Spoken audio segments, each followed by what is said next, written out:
Roots of the Science podcast with your girl, Anne with an E. Hello, everyone, and welcome back to another episode of the Root of the Science podcast with your girl, Anne with an E. If you are new here, welcome. We are so glad to have you on. And if you are returning, thank you so much for coming back. Always a reminder that you can follow the podcast on Spotify, on Apple Podcast, or wherever else you listen to your podcast. Now, let's get into today's episode. My guest today is Tamuda Chimhanda from Zimbabwe, but based in South Africa. He's passionate about robotics and artificial intelligence and the potential it has to transform Africa.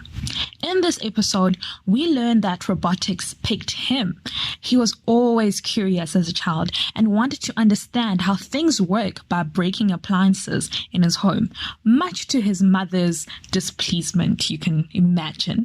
He spent most of his life developing his innovative side by learning to make and build things. He also attributes his success to his older brother, who has always been a positive influence. In primary school, Tamuda joined a robotics club and later, in 2018, was accepted into the Zimbabwe National Robotics Team, where he was one of the youngest in the team.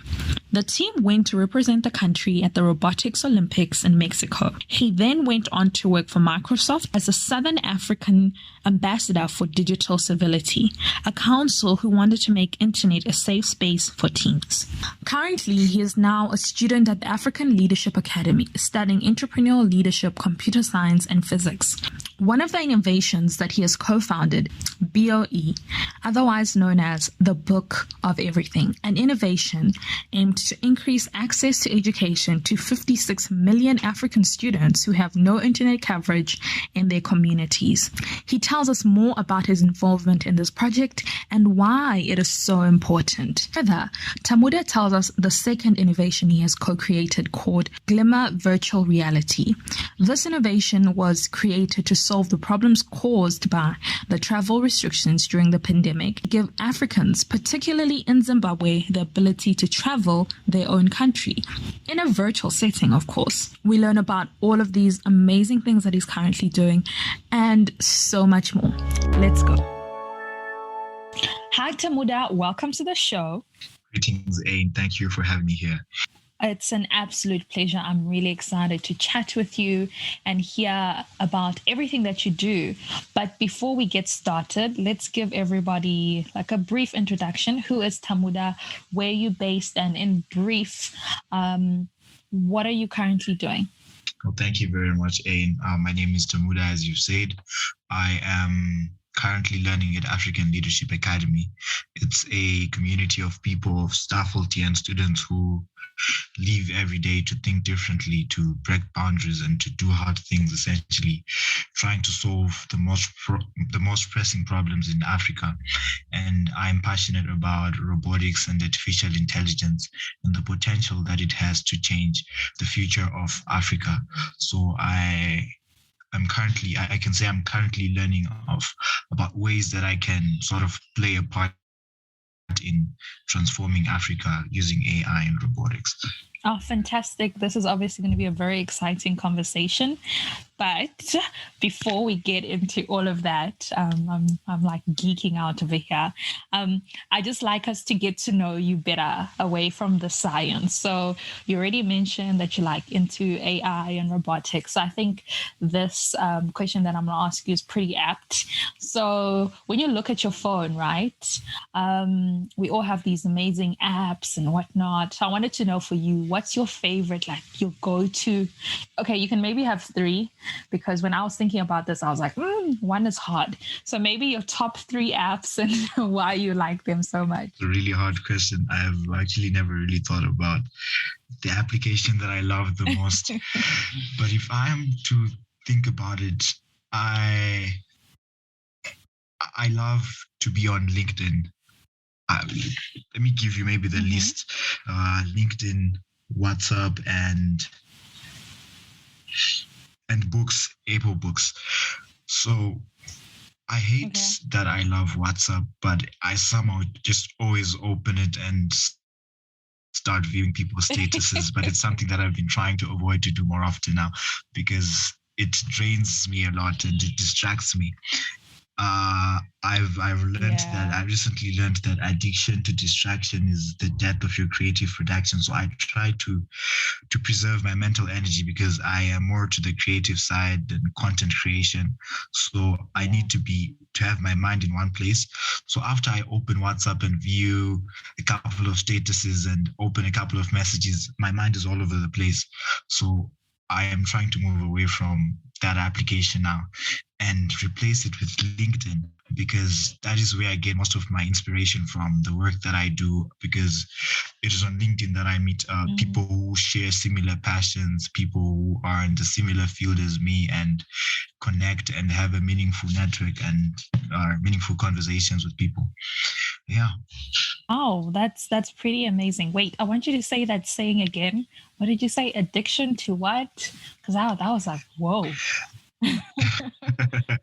Addiction to distraction is the death of your creative production. It's a saying I recently learned from the 5 a.m. Club. It's a good read. Yeah. You should try it. Yeah, I've heard of the book. Oh my gosh, that's a very good thing to say. And you're absolutely right. Even for me, like, it's amazing how much time you spend scrolling through WhatsApp doing nothing. Exactly. Absolutely nothing. And you just keep on going back there. So yeah, I think you and I and many people are in that trap. It's a good tool. It's amazing. It is good, yeah, but it's not helping us, and we should stop being too distracted and too consumed by WhatsApp and be out there doing important work. No, I love that you have that. You've identified that this is something that you need to work on, especially like you said, because you are a creative individual, and it's really good that you've noticed the spaces that kind of nourish your creativity, and like you said, the places where you're able to meet all of these amazing people who can motivate you to do better in everything that you want to do.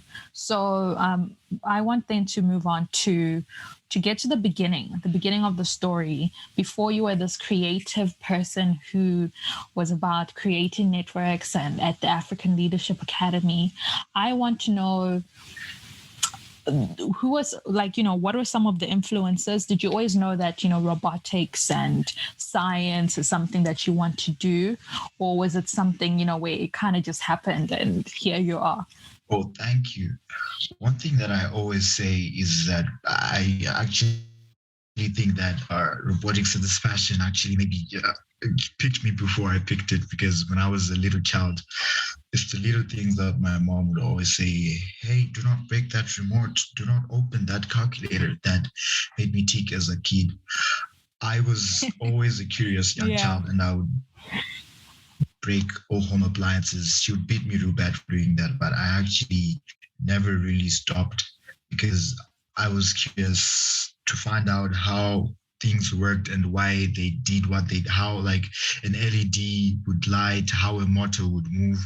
So I would break to find out. But one day I broke my dad's radio. It was his favorite piece, and he was really mad about it. He was really angry.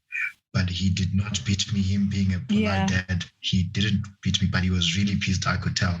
He gave me a whole 1 hour lecture about it. And one thing that I took away from that lecture is his statement that, son, why don't you be a maker instead of a breaker and be the one to create some of these things that you're breaking? And I guess that is where my passion started and how my journey kickstarted. So I've spent most of my life trying to learn and building things and sort of developing my creative and innovative side. Yeah, that is where, as far as I can trace my journey. And some of my influences, I was lucky to have a brother who was also in the field of technology and computer science. So he's been my main role model and guide. He's always been inspiring me and giving me advice in the field, although his area of specialization is quite different from mine.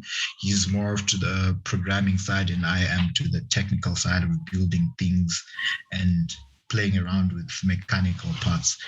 Okay, great. Fantastic. Well, yeah, big shout out to your brother when he listens to this.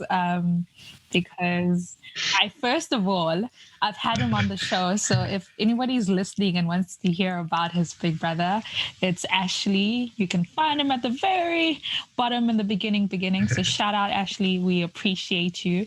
And it's really important, like you said, that you have this role model who you can look up to. And also I love what your dad said to you. That's very profound.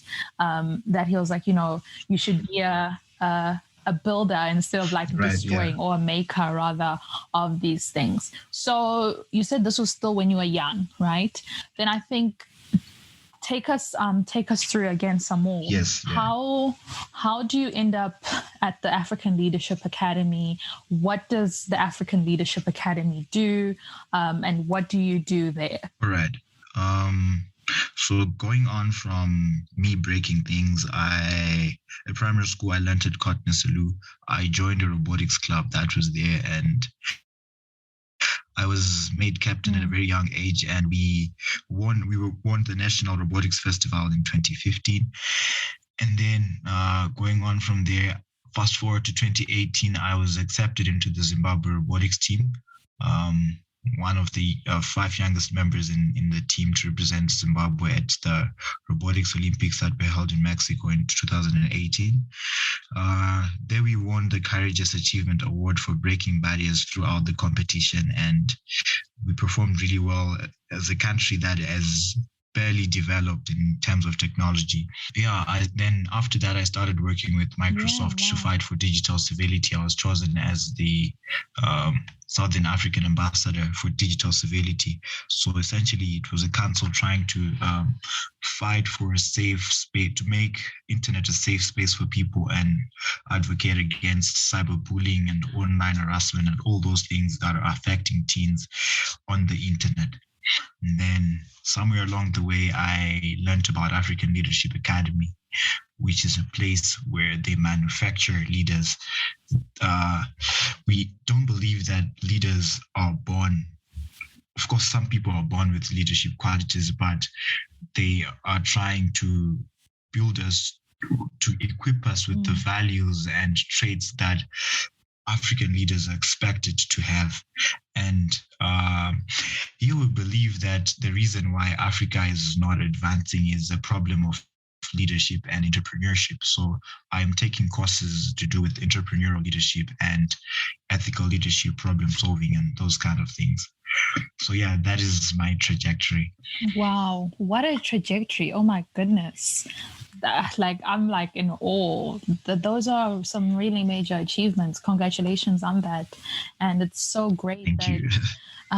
You are so young and so brilliant. And I'm sure you have so many other people who look up to you. It's quite inspirational, your story. That you're able to be part of these very big moments, be it the robotics team, the Mexico win, be it your work at Microsoft. And I think it makes so much sense. You are where you are, doing what you're doing. And as you said, you are at the African Leadership Academy, and you are a freshman student studying entrepreneurial leadership, computer science, and physics. So one of the projects, we're going to talk about 2 of them, but the first one that we're going to talk about is one of the projects you're working on is the Book of Everything, which is an innovation aimed at increasing access to education to the 56 million African students who have no internet coverage in their communities. This sounds so exciting, and it sounds quite yes, this is a problem. So tell me more about this, how you got involved, and why is it so important, the work that you're doing? Thank you about that. So the Book of Everything is an innovation that we're currently running here at LA with a couple of my friends. It is, as you said, an innovation that is aimed at improving access to quality education to the 56 million students in Africa who do not have access to education simply because of perhaps our financial restrictions or challenges that were brought about by this pandemic, where students could not learn but had to move to online setting. When I learned that 90% of the students in Africa could not learn during the pandemic because they had no access to internet. So this innovation essentially provides access to education in an offline world. So essentially what you need is a phone or a gadget to connect to the book. So the product itself is a book. It looks like a book, but if you open it, you won't find pages inside. It's a microcomputer and a couple of other modules which make it work. So we are incorporating simulations and educational content and tons of resources which can help students learn in an autodidact manner. You no longer need someone to be next to you so that you can learn. You can learn from anywhere, from home, and you don't need to buy internet to be able to learn. So we are aiming to help people in rural areas, people in the most marginalized places in Africa where internet is a big problem and they have no internet coverage. So we recently pitched this idea at the Enterprise Festival here in South Africa, which was held last month. And we won second place, and African Leadership Academy has since agreed to sponsor this innovation. So we are currently in the R&D stage. We are hoping to produce our first prototypes our first minimum viable product by the end of this academic year. Whoa, that is amazing. That is amazing. And those statistics that you said, like you said, that 90% of students in Africa were not able to have internet access during, these major lockdowns.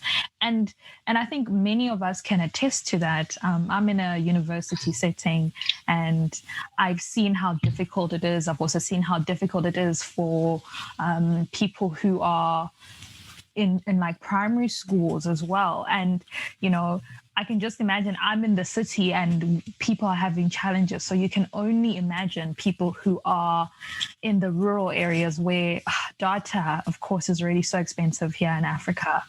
So what you're doing is so, so important, and it's pretty exciting. So you said that it hasn't been launched yet. You're still in you said R&D, which is research and development phase? Yes, exactly. So in terms of how it would be rolled out, what about the people who might not have, is it like a smartphone? What about the people who might not have access to that? Oh, that's a very good question, and it's a problem that we've been trying to solve and find answers for. But we could not solve all the problems with just one solution. So what we are targeting is at least people who possess a smartphone or a laptop but do not have internet access. So at least one has to have either of the two to be able to access this innovation. But in the future, in the long run, we are looking to partner with our startups that are developing low poly phones which are affordable to an average citizen who's earning an average amount of money, so to say, so that we can incorporate this too, and people can get to buy both the product and the book of everything, because the book of everything is aimed to replace textbooks.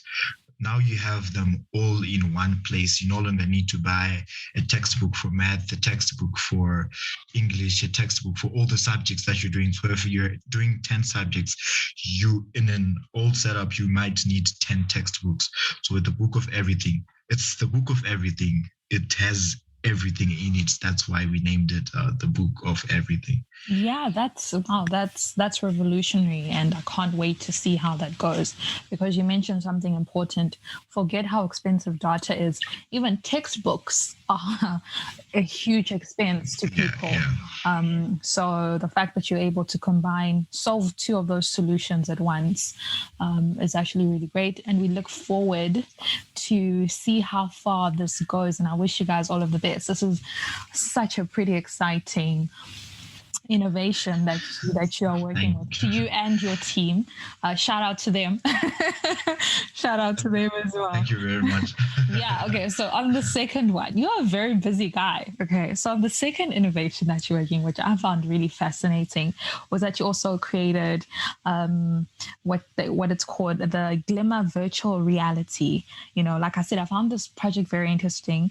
And I want you to explain what it does, because when I read about it, I was like, oh my God, this is so cool. So tell us more about this second innovation that you're working on. Thank you very much. This one is coming soon. We call it Glimmer Virtual Reality. So most of these innovations, if you try to look at it, it's to solve issues with accessibility, how there's unequal access to opportunities, and this one is to do with tourism.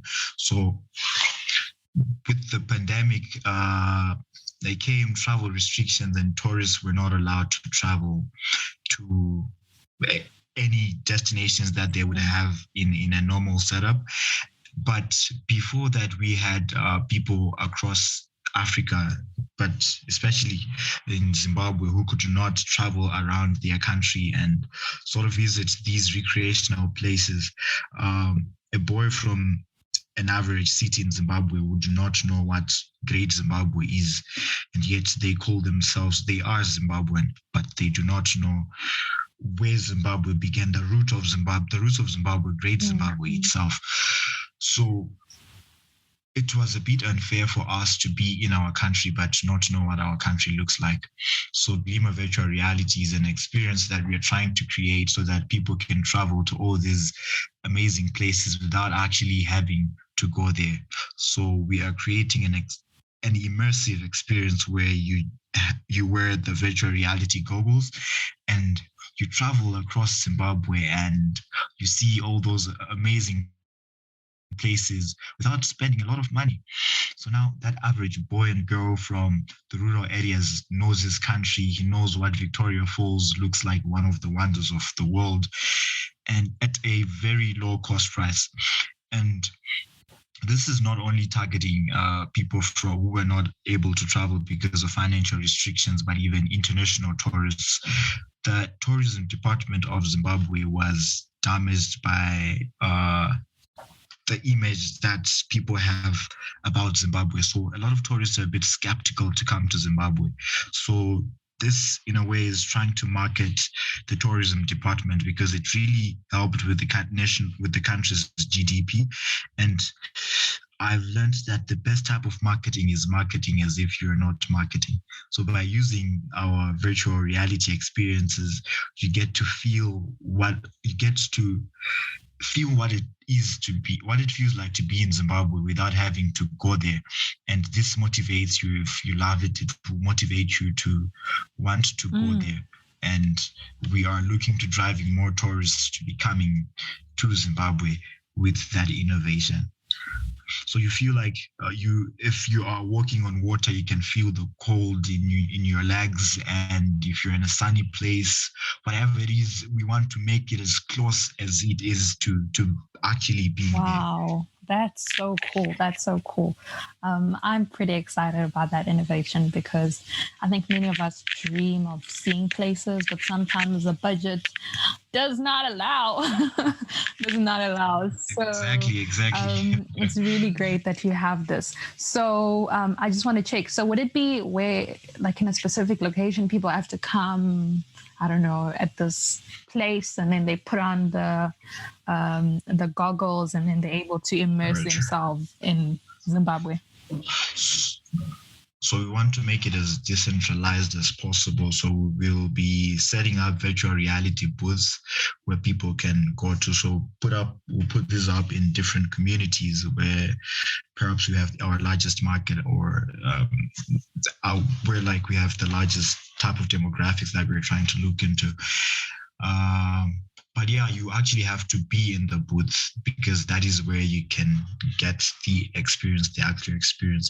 But for the international tourists, the experience itself is something that you'll be able to buy from the Oculus platform.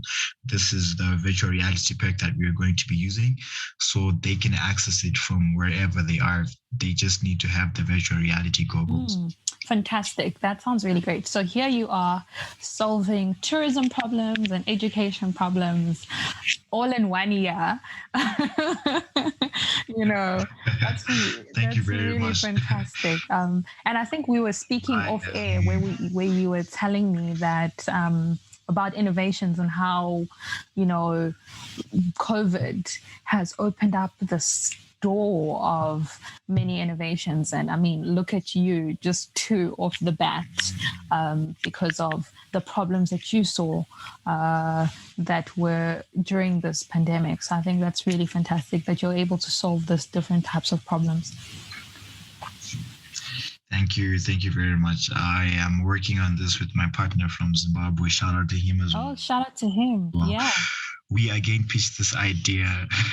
We pitched this idea last year at the National Portraits Business Hackathon, and we were awarded 30,000 seed funding to develop this idea. Wow. So we're looking into launching it very soon. Oh man, I'm excited. You'll have to come back on after these two things, and we're going to talk more about this, because I know this is only the beginning. I'm really, really excited about everything that you do. It is really scary though to be doing all these things, because it's a roller coaster. It's never really smooth as it seems. Yeah, I can imagine. For us, we're only just seeing you the shine, and I think then this really fits in with my next question. That from the outside, we think, oh my word, Tamuda is very brilliant and he's doing all of these amazing things. But of course, like you said, like for you who's experiencing these things, it's not always so easy, and I'm sure it has come with its courses of failures. So I wanted to ask you, how do you get through those roller coaster moments when it's really, really low or when it's really overwhelming, and you just keep pushing? What keeps you going? Thank you for that question. One thing that I've really been trying to do in my life is to surround myself with people who understand me, people who are like me. And in cases of failure, it is these people that comfort me and make sure that I get back up again and continue whatever that I was doing.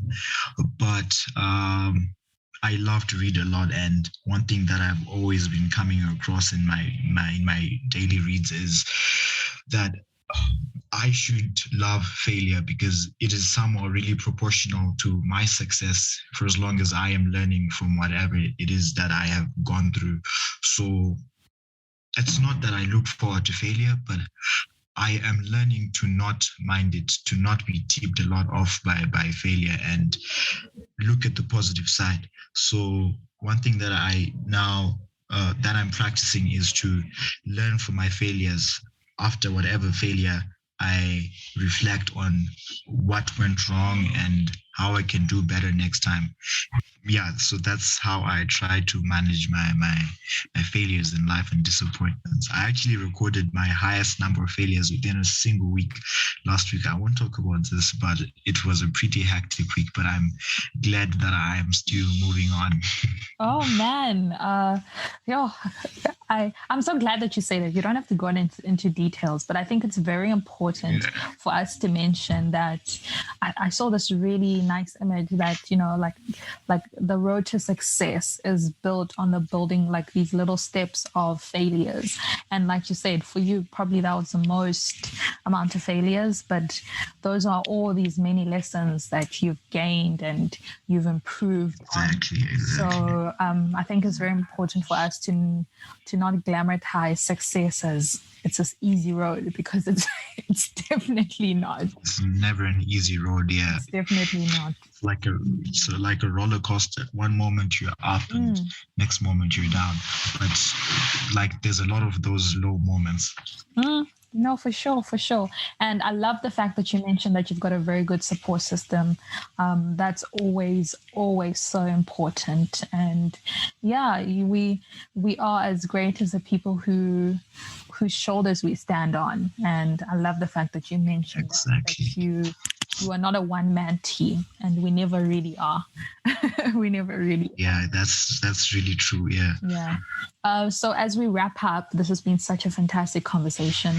I'll just like to ask you in terms of like an advice. We heard all of these amazing things. You shared your story with us and you got honest with us about some of these failures. If somebody's listening, what sort of advice would you give them in terms of going after their dreams or just getting into this wonderful world of STEM? Thank you for that. I won't try to align my advice with STEM exactly, but I would want to say my best advice is follow your heart. Whatever it is that you're aiming to do, go for it and step in. I want for people to get off the terraces and stop observing and be in the field to move pieces and challenge the status quo and to do hard things, because that is how we need people who can change the world. I have learned that in life you can either be two things. You can either fit in or you can change the world. You can't get to do both. So my advice would be change the world, follow your heart, and do not let the noise of other people's opinions drown your inner voice. Have the courage to do the things that you actually really love to do without being limited by what other people would say, because that is something that affected me in life. I was always worried about how people are going to respond to what I've said, how I'm going to deal with this if I fail. And once I got over that stage, it's been an amazing world for me. And next thing I would also say, people should stop evaluating themselves based on their position, but based on their growth. It's not about getting a 90% or being in the top in class. What's important is being better than you were yesterday, and sort of that growth trajectory to measure your growth. I might not be able to achieve what I want to achieve, but what makes me happy is that I'm not the same anymore. I'm not the person that I was yesterday. So if you can measure yourself, your success best on your growth and not on your position. And maybe the last thing, which I have mentioned before, is to surround yourself with positive people, because it is your environment, the people that you surround yourself with, that influence your decisions and the things that you do in life. Because life is way too valuable to be around people who simply do not get you, people who take away your energy, and people who just leave you drained. When you are trying to achieve something, there's a lot of external forces that are involved, and this involves your emotions, your mental stability, and these things are built upon by the people that you surround yourself with. So surround yourself with people who like to do the things that you do, people who are way better than you, so that you can be learning from those people, and you can be drawing inspiration from them. And yeah, I think that would be my 3 tips to anyone listening to this. Oh, I absolutely love those tips. And like you said, it goes way more deeper than just science. And I love how this advice is just for life. It's just for people. And you mentioned so many amazing things about not worrying about what other people say and what they'll think of you, because you can limit yourself so much. And sometimes you also mentioned about the that is really true, yeah, of having people who support you, because so many dreams have failed because we've shared them with people who do not see the vision. And I'd like to also echo that it's very important that you also you must accept that sometimes the people who you need to be around with will not always be the people who you know, be it your friends, be it your family.